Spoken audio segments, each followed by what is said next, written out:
함께 나누신 말씀은 사무엘상 19장 4절에서 7절 말씀입니다. 요나단이 그의 아버지 사울에게 다윗을 칭찬하여 이르되 원하건대 왕은 신하 다윗에게 범죄하지 마옵소서. 그는 왕께 득죄하지 아니하였고 그가 왕께 행한 일은 심히 선함이니이다. 그가 자기 생명을 아끼지 아니하고 블레 사람을 죽였고 하여 큰 구원을 이루셨으므로 왕이 이를 보고 기뻐하셨거늘 어찌 까닭없이 다윗을 죽여 무지한 피를 흘려 범죄하려 하시나이까. 사울이 여호와의 말을 듣고 맹세하되 여호와께서 살아계심을 두고 맹세하거니와 그가 죽임을 당하지 아니하리라. 요나단이 다윗을 불러 그 모든 일을 그에게 알리고 요나단이 그를 사울에게로 인도하니 그가 사울 앞에 전과 같이 있었더라. 아멘. 오늘 함께 나눌 이 사무엘상 18장은 하나님께서 여러 가지 모양으로 사랑을 표현하시는 본문입니다. 특별히 본문 가운데 보면 사랑이라는 표현이 여러 부분에서 나오는데요. 그 중에 1절과 3절에서 요나단이 다윗을 자기 생명같이 사랑하였다라고 표현하고, 다윗이 블레셋과의 전투에서 승리하고 돌아올 때 이스라엘 여인들이 다윗을 향해서 기쁨과 사랑을 담아 노래했습니다. 그리고 16절에서는요, 온 이스라엘과 유다가 다윗에 대한 사랑과 공경심을 가지고 있었고, 이어서 20절에 보니까 사울의 딸 미갈도 다윗을 사랑하였다 기록합니다. 그런데 놀라운 것은 이들이 사랑을 주는 이유가요, 다윗이 그동안 사랑을 표현해서라고 기록하지 않는다는 것입니다. 다윗이 한 것은 그저 14절에서와 같이 그의 모든 일을 지혜롭게 행했을 뿐입니다. 특별히 성경에서 지혜는 하나님을 경외하는 것과 하나님을 아는 것이다 라고 말씀합니다. 잠언 9장 10절에 여호와를 경외하는 것이 지혜의 근본이요 거룩하니 자를 아는 것이 명철이니라. 아멘. 그런 의미에서 하나님을 아는 것, 하나님께 묻고 주님의 뜻을 구하고 주님이 주신 그 뜻대로 행하려고 노력할 때 14절에서와 같이 하나님께서 그와 함께 하셨다라는 사실입니다.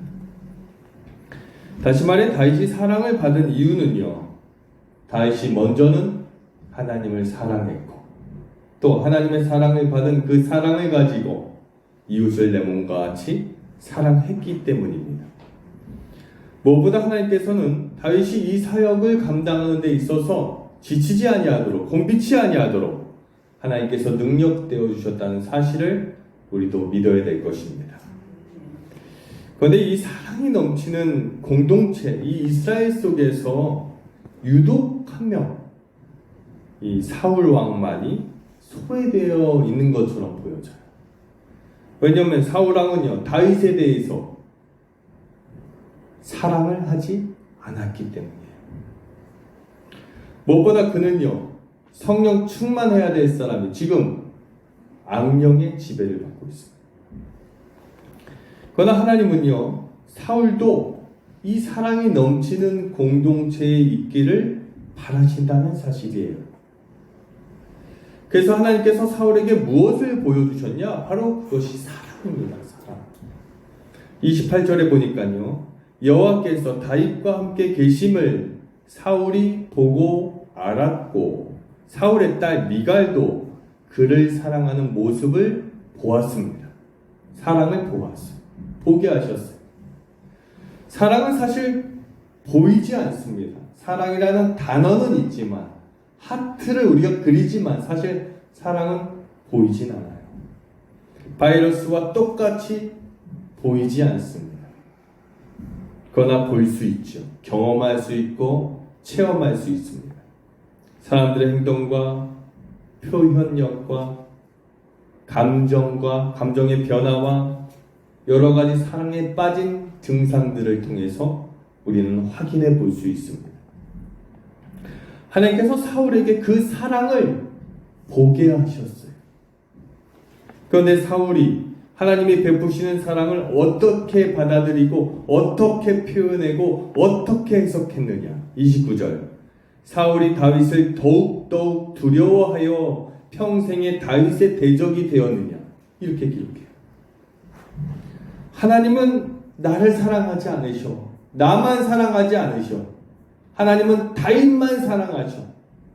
이런 생각이 사울에게 가득 차 있었어요.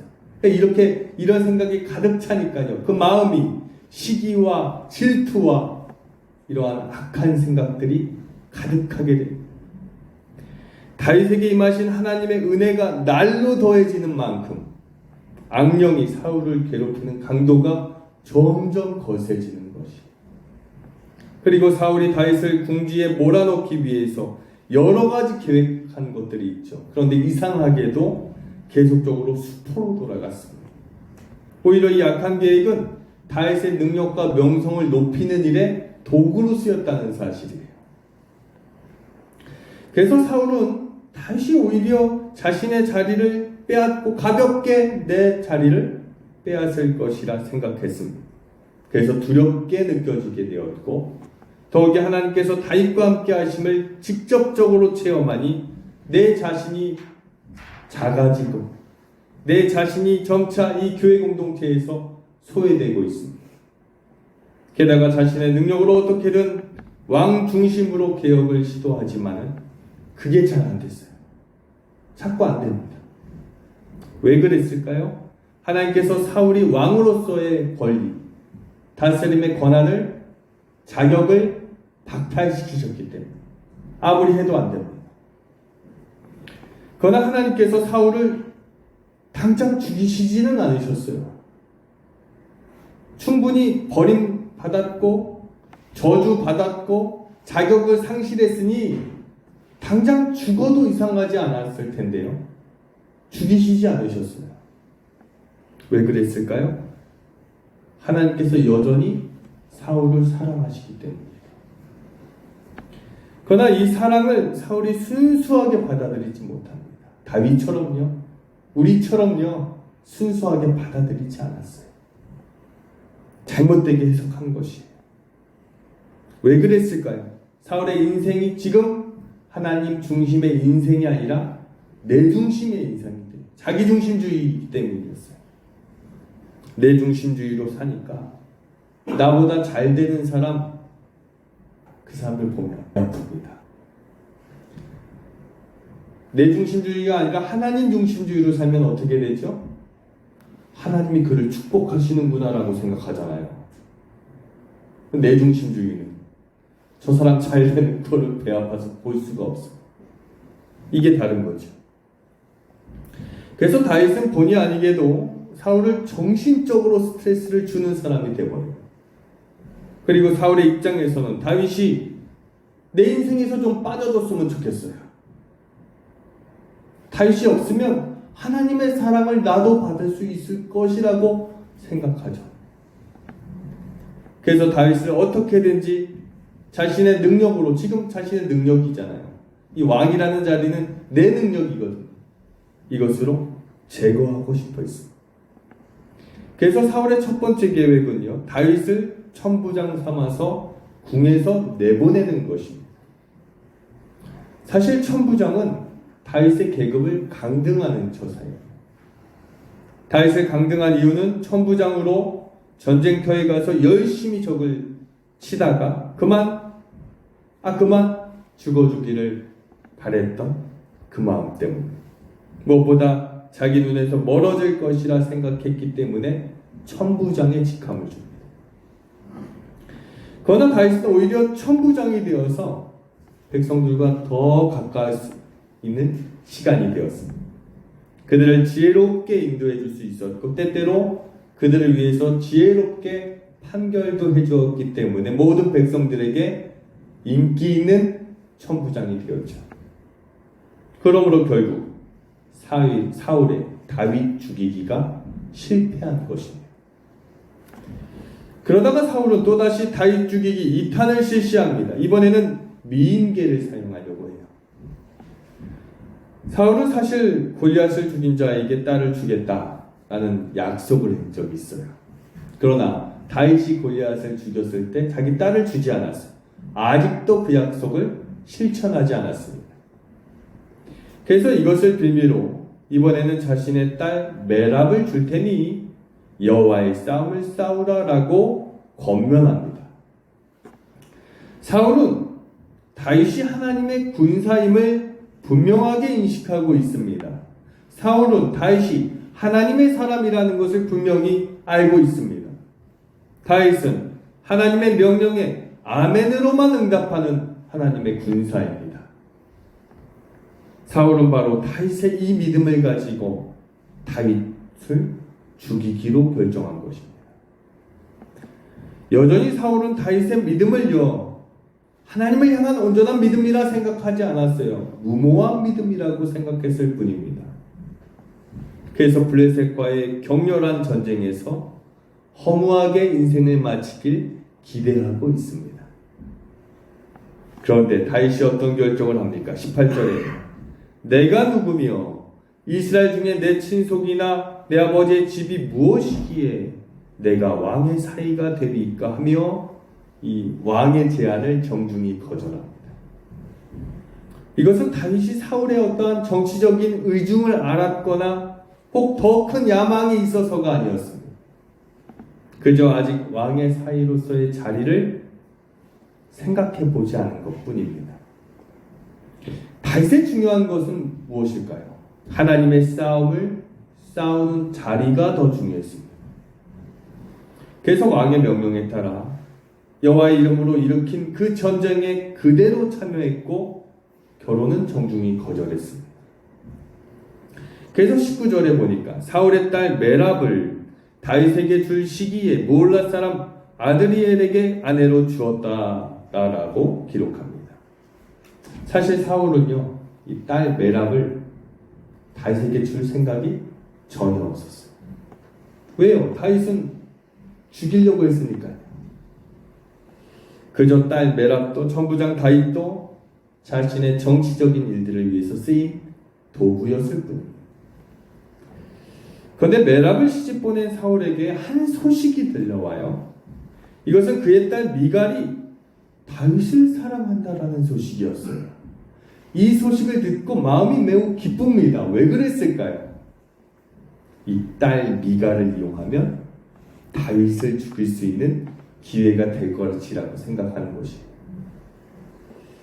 그런데 이 소식에 다윗도 기뻐합니다. 미갈이 자기를 흠모하고 있다는 마음에 기뻐해요. 왜 그랬을까요? 블레셋에 가서 내가 승리를 가져왔기 때문에 이제는 왕의 사위가 되어드릴 수 있음에 기뻐하는 것입니다. 당시의 풍습은 남자가 결혼하기 위해서는 장인에게 아내 될 사람의 몸값을 지불해줘야 됩니다. 그런데 사울은요, 다윗에게 혼수 자금으로 다른 것을 바라지 않으니까 블레셋 사람 100명을 죽이고 그 증거로 그들이 입었던 포피를 가져오라 요구합니다. 사실 이것은요, 매우 불가능한 명령입니다.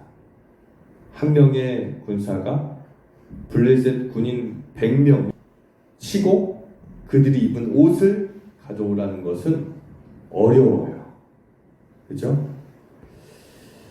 이것은 아주 노골적으로 너 블레셋 사람과 싸우다 죽어 이런 소리예요. 가서 죽기를 각오하고 싸워 이런 소리입니다. 그런데 다윗이 사울의 기대와는 달리 블레셋 사람 100명도 아닌 200명을 홀로 쳐 죽이고 그들의 포피를 가져왔음을 기록합니다. 이번에도 역시 사울의 악의가 다윗의 명성을 더욱 높이게 되는 그런 선의가 되어버렸습니다. 계속적으로 다윗의 이름, 다윗의 명성만 올라갑니다. 이런 과정을 통해서 하나님의 이름도 높아지고 영광 올려드릴 일들이 많아집니다. 왜 이런 결과가 생겨지는 걸까요? 하나님께서 다윗을 보호하시기 때문이에요.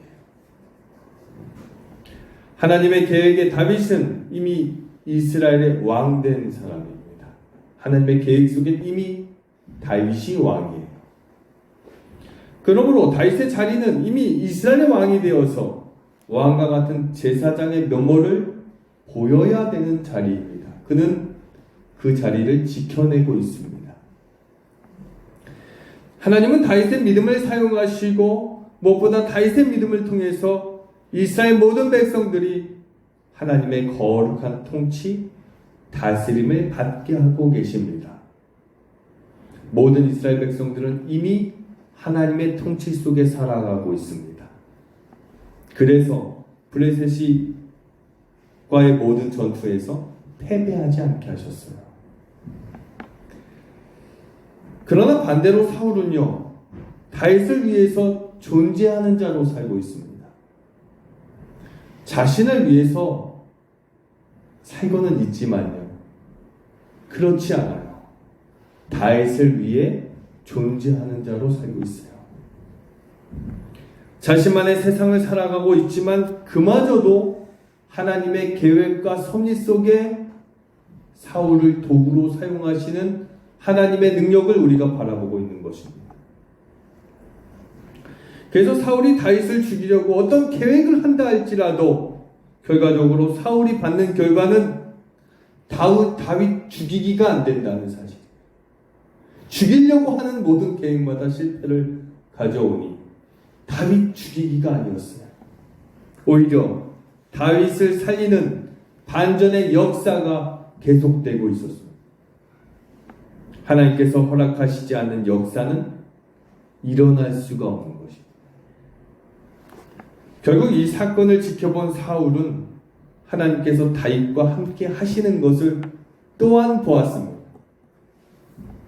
그리고 자기의 딸 미갈도 다윗을 심히 사랑한다는 것도 보았습니다. 그러나 그는 하나님께 회개하지 않습니다.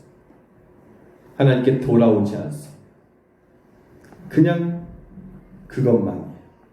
왜 그랬을까요? 더 이상 그가 하나님과 호흡하는 인생이 아니기 때문에 더 하나님의 말씀을 들으려고 하지 않았고 믿으려고 하지 않았고 그것을 사랑이라고 생각하지 못했기 때문에 그는 더 이상 성령에 충만한 사람이 아니라 악령의 지배를 받는 사람.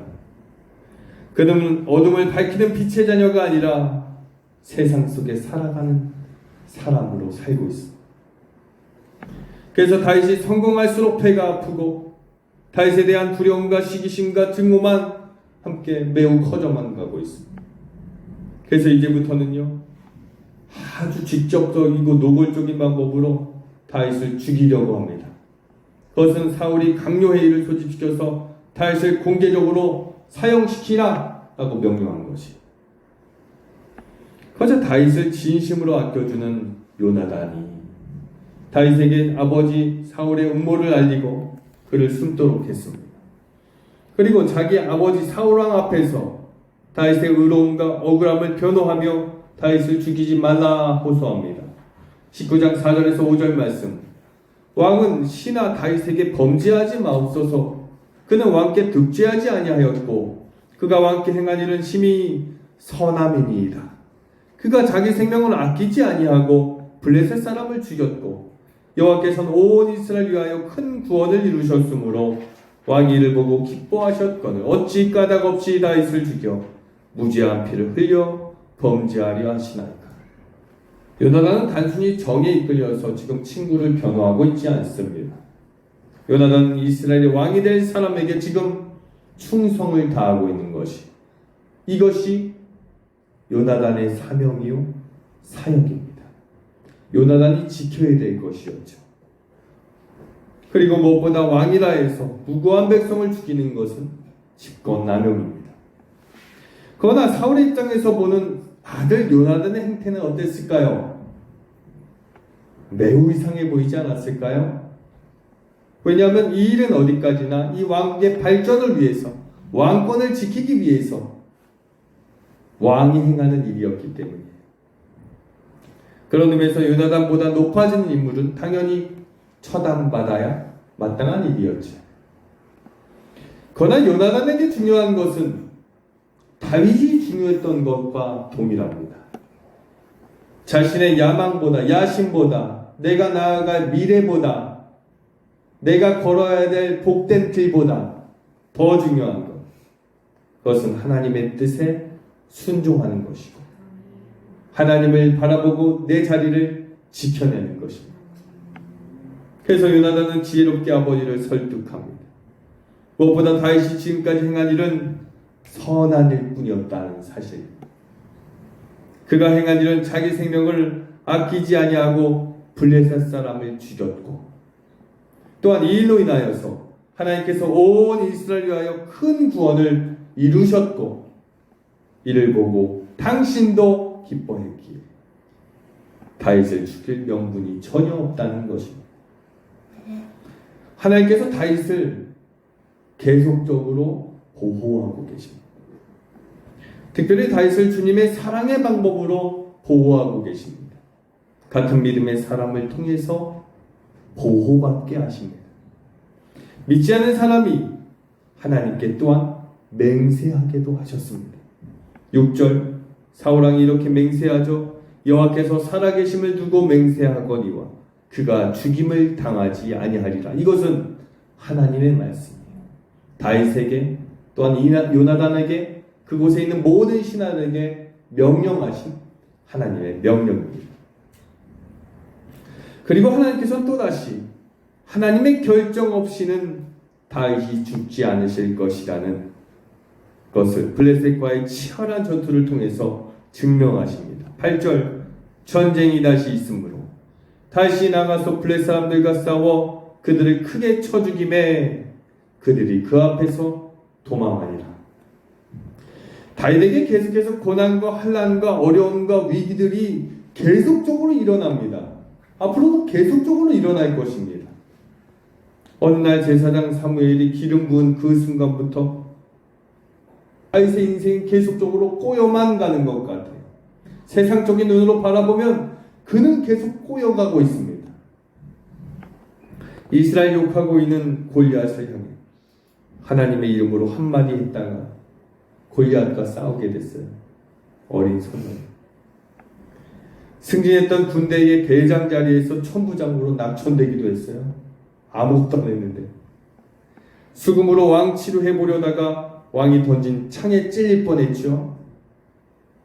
내가 원한 것도 아닌 왕이 그토록 원했던 공주와의 결혼 수긍했다가 백명과 싸워야 했어요.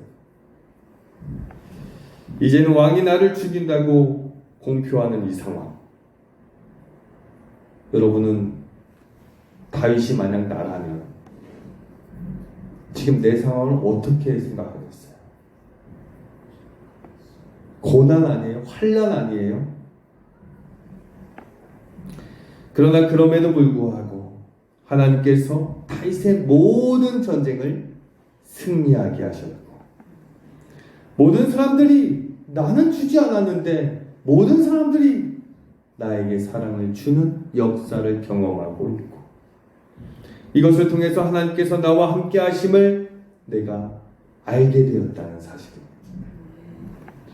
그러므로 다윗이 해야만 하는 것은 주님의 이름이 높아질 그 자리를 내가 지키는 것이 7절의 말씀처럼 요나단이 다윗을 불러 그 모든 일을 그에게 알리고 요나단이 그를 사울에게로 인도하니 그가 사울 앞에 전과 같이 있었더라. 사울 앞에 자리, 죽음을 예비하고 늘 나는 죽을 수 있어, 죽을 수 있는 자리잖아요. 언제든지 사울이 죽이려고 했으니까.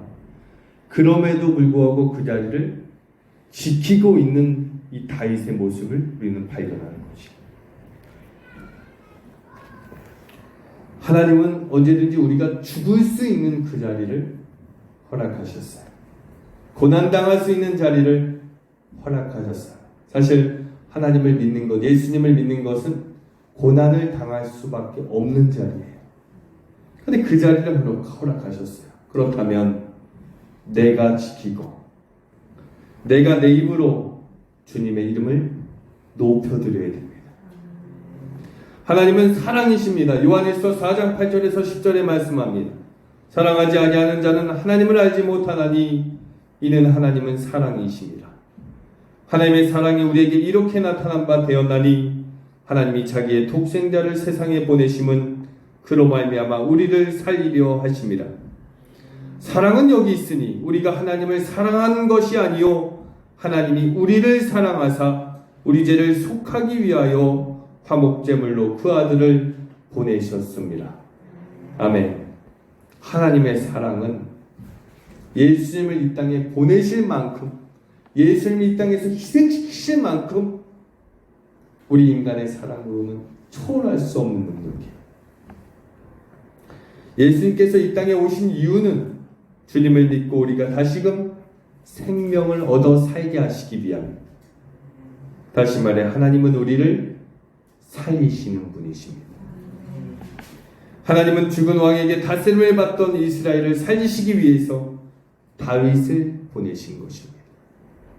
하나님께서 우리에게 믿음 주신 이유는 죽어가는 내 삶의 터전에 생명을 부으시려고 우리에게 믿음을 주신 줄 믿으시길 바랍니다. 빌립보서 3장 10절에서 16절에 사도 바울이 이렇게 고백합니다.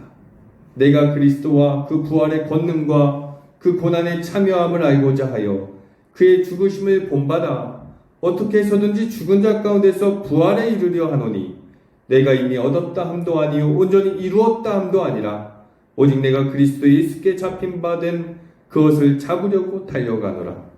형제들아 나는 아직 내가 잡은 줄로 여기지 아니하고 오직 한 일 즉 뒤에 있는 것은 잊어버리고 앞에 있는 것을 잡으려고 표대를 향하여 그리스도 예수 안에서 하나님이 위에서 부르신 부름의 상을 위하여 달려가노라. 오직 우리가 어디까지 이르렀든지 그대로 행할 것이라. 아멘. 우리가 어디까지 이르렀든지 그대로 행하는 것. 그게 부르심의 상이에요. 그것이 하나님이 우리에게 맡기신 삶의 터전이요 믿음을 지키는 것이요 사명이요 사역임을 여러분 잊지 마시길 바랍니다. 하나님이 허락하신 자리를 내가 굳건히 지키고 있을 때에 하나님께서 영원히 복주고 복주시며 주님의 사역에 영원히 동참케 하신다는 것을 기억하시고 오늘 새해 첫 주일 이 말씀 가지고 복을 지켜 복된 자가 되길 축원하며 함께 기도하겠습니다. 살아계신 하나님 아버지 감사합니다. 주께서 우리를 왕같은 제사장 삼으시고 주님의 거룩한 나라를 지켜가게 하시니 감사합니다. 특별히 우리에게 다윗에게 허락하신 믿음을 주신 줄 믿사오니 우리에게도 허락된 삶의 현장에서 내가 지키게 하여 주시고 내가 주님의 이름을 부르게 하시며 내가 전도의 통로가 되게 하셔서 십자가의 전달자의 삶을 살게 하여 주시옵소서. 주께서 이번 한 주도 믿음으로 행한 것 때문에 간증의 삶, 사랑의 삶이 넘치게 하실 줄 믿으며 예수님의 이름으로 기도드리옵나이다. 아멘.